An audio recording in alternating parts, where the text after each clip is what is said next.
नमस्कार, मी योगिनी कुलकर्णी।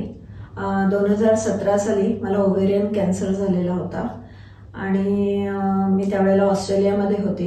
माझी त्यावेळेला 16 केमोथेरपीज झाल्या आणि साधारणतः ऑगस्ट 17ला माझं सगळं केमोथेरपी आणि सगळ्याच गोष्टी संपल्या। साधारणतः डिसेंबर पासून मला नमनेसचा प्रॉब्लेम सुरू झाला आणि डॉक्टरांनी सांगितलेलं होतं, तिथे मी थोडा आधी सुरू होता त्यावेळेला डॉक्टर म्हणाले की नाही, it's a part and parcel of that chemotherapies effect म्हणून। तर आणि हे असेच लाईफ लॉंग राहतील असंही मला सांगितलेलं, थोडाफार परिणाम होऊ शकेल।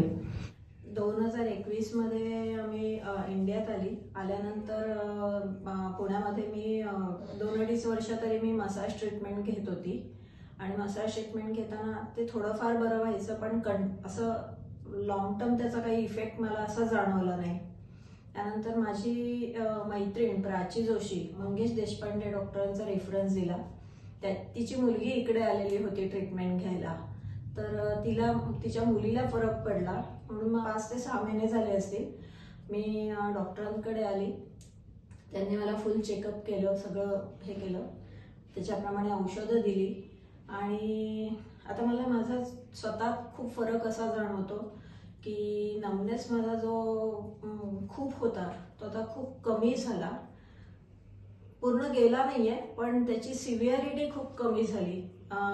सध्या मी आता व्हायोलिन वाजवू शकते, पहिली गोष्ट। दुसरी गोष्ट म्हणजे मी गाडी चालवू शकत नव्हती, बॅलन्सिंग माझं जायचं त्याच्यामुळे, तर मी आता 2 व्हीलर चालवायला शिकले म्हणजे येते, पण परत पुन्हा या सगळ्या गोष्टी सुरुवात केली।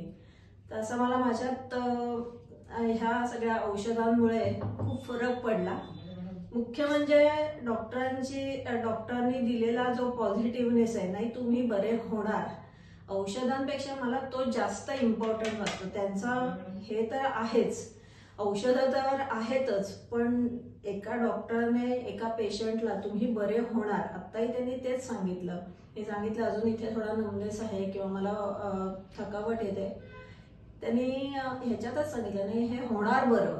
ही पॉझिटिव्हिटी मला खूप काही देऊन जाते। So I am very happy with Mangesh Deshpande की मला एक राईट अप्रोच मिळाला आणि एक राईट डॉक्टर मिळाले। Definitely I will come out of all this. Me already out आहे, पण हा जो पोस्ट इफेक्ट आहे केमोथेरपीचा, त्याच्यातून मी नक्की बाहेर येईन। थँक्यू।